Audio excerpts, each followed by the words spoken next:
تو پہلے بات اس خوشی کا حساب کرنا میرے لیے ممکن نہیں ہے جو یہاں آ کر میں محسوس کرتا ہوں. تو بات شروع کرتے ہیں ساحر لدھیانوی سے. ساحر لدھیانوی سے میری ملاقات اس وقت ہوئی جب انہیں دنیا سے رخصت ہوئے 7-8 ماہ کا عرصہ گزر چکا تھا. سر سید کالج راول پنڈی میں میرا 81 میں ایڈمیشن ہوا. تو جن لوگوں سے میں متعارف ہوا اس میں کفیل شفائی اور ساحر لدھیانوی سر فہرست ہے.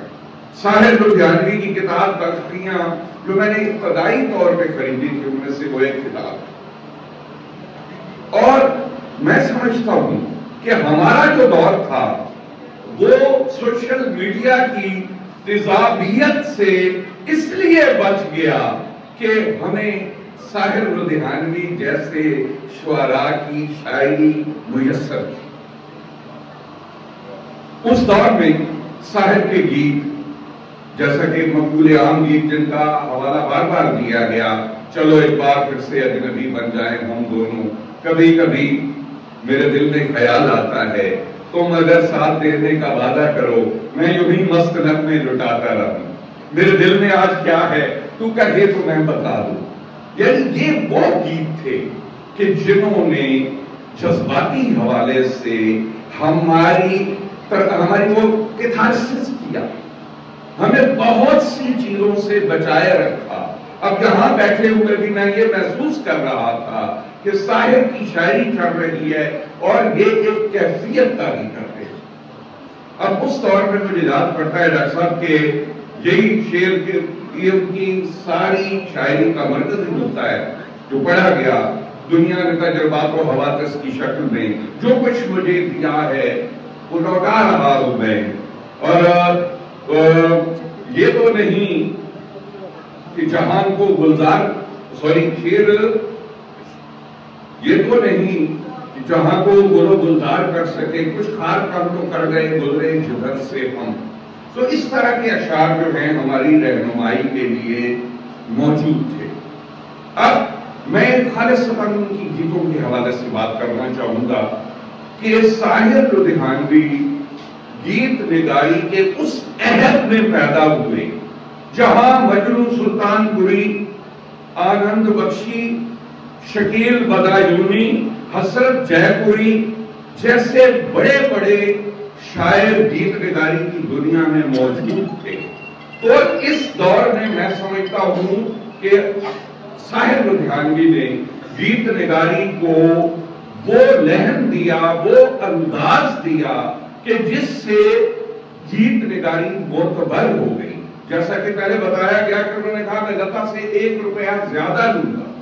میں سمجھتا ہوں کہ انہوں نے بڑے باوقار طریقے سے گیت نگاری اپنے شرائط پر کی اور گیت نگاری کے فن کی عزت میں اضافہ کیا. ربانی صاحب نے بڑی خوبصورت گفتگو کی ہے کہ ترقی پسند تحریک سے بہت سے شعراء جڑے ہوئے تھے لیکن وہ صرف تاریخ کا حصہ ہیں. صرف فیض احمد فیض پہلے نمبر پہ اور اس کے بعد دوسرے شاعر ہیں ساحر لدھیانوی کہ جنہوں نے شاعری کے اندر جذبات کو، رومانیت کو آمیخت کیا. نتیجتاً فیض کی شاعری کو بھی دوام ملا اور ان کی ساحر لدھیانوی کی شاعری کو بھی دوام ملا.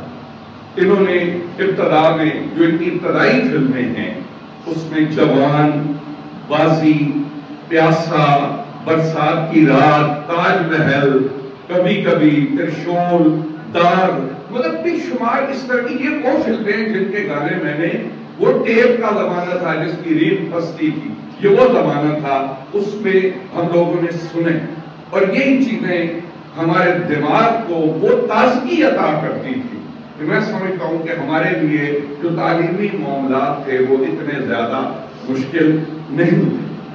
اگر یہ کہا جائے کہ ہندوستان کی جو فلمی شاعری ہے وہ ساحر کے گیتوں کے تذکرے کے بغیر مکمل نہیں ہوتی تو یہ چیز انتہائی درست ہے۔ انہوں نے دیگر شعراء کے درمیان جو فلمی شاعری کر رہے تھے، انہوں نے ان کو کیا اس میں ایڈوانٹیج ہوا؟ وہ یہ تھا کہ باقی فلمی شاعر صرف فلمی شاعر کے طور پہ جانے جاتے تھے، لیکن ساحر ایک ایسا فلمی شاعر ہے کہ جسے ادبی حلقوں میں بھی اتنی ہی عزت کی نگاہ سے دیکھا جاتا تھا جتنا فلمی شاعری کے میدان میں انہیں عزت کی نگاہ سے دیکھا گیا۔ انہوں نے کالج کے دور میں جیسا کہ بتایا گیا کہ اس وقت ان کے اندر ایک احتجاج، بغاوت، انسانیت کے حوالے سے ہونے والے جو زیادتیاں ہیں ان پر وہ پڑھتے تھے۔ نتیجہ تن یہی چیز جب ان کی گیت نگاری میں آتی ہے تو وہاں بھی اگر ہم ان کے موضوعات دیکھیں تو اس میں یہ نہیں ہے کہ صرف انہوں نے رومانویت چہرے سے نظر نہیں ہٹتی نظارے ہم کیا دیکھیں، اپنے دور کے بڑے مقبول رومانوی گیت ہیں، لیکن ابتدائی ان کی جو شاعری ہے، دار فلم کے گانے ہیں، وقت فلم کے گانے ہیں، اے میری زہرہ جمی تجھ کو معلوم نہیں، اس طرح کے کلاسیکل گانے اس دور سے ہمیں ملتے ہیں کہ جو جنگ عظیم کا جو وہ دور تھا، اس دور کے گیتوں میں ساحر نے بڑی خوبصورتی سے ترقی پسند نظریات کو گیتوں کا حصہ بنایا۔ ان کے گیتوں میں شیرینی، مٹھاس، سول و گداز، ملائمت، یعنی گیت نگاری بنیادی طور پر ایک والہانہ پن کا اظہار ہوتا ہے لفظوں۔ غزل کی شاعری سے دیگر شاعری سے اس لحاظ سے مختلف ہے کہ اس میں نرم و ملائم لہجے میں والہانہ پن آپ نے پیدا کرنا ہے، ایسے ہی گیت مقبول ہوتے ہیں۔ موضوع کچھ بھی ہو، چاہے وہ احتجاج ہو، چاہے وہ انسانوں کی حق تلفی کے حوالے سے بات ہو، اگر آپ صاحب کے گیتوں کو سننا شروع کریں گے تو اس کے اندر جو تنوع ہے وہ آپ کو حیران کر دے گا۔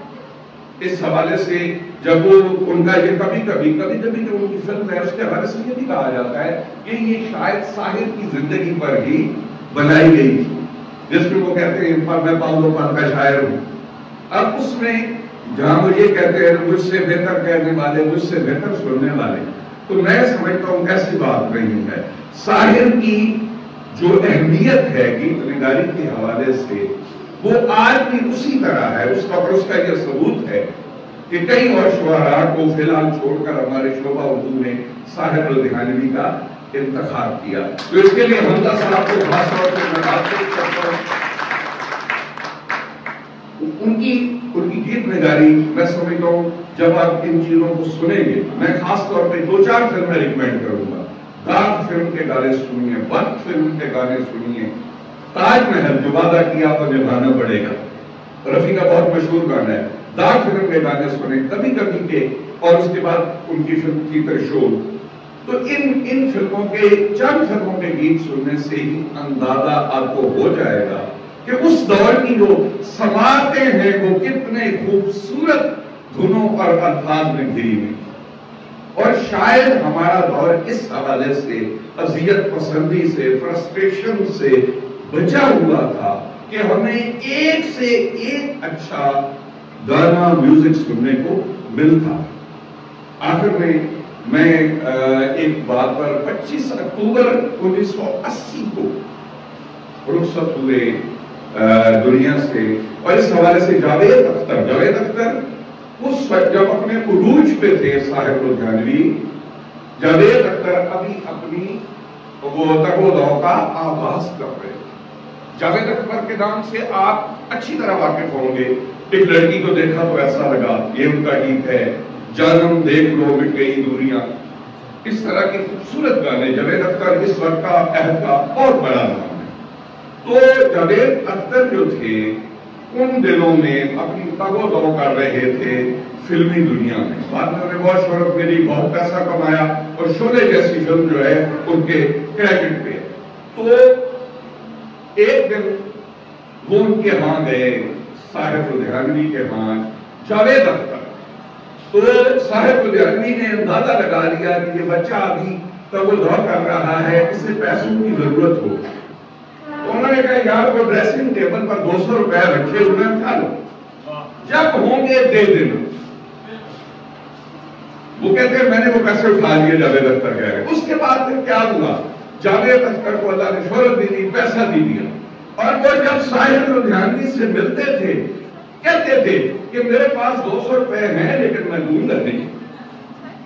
پھر کیا ہوا، پھر 25 اکتوبر 1980 کو ڈاکٹر کپور کے گھر، جو ان کے معالج تھے دل کے، ان کے ہاں ساحر لدھیانوی بیٹھے ہوئے تھے۔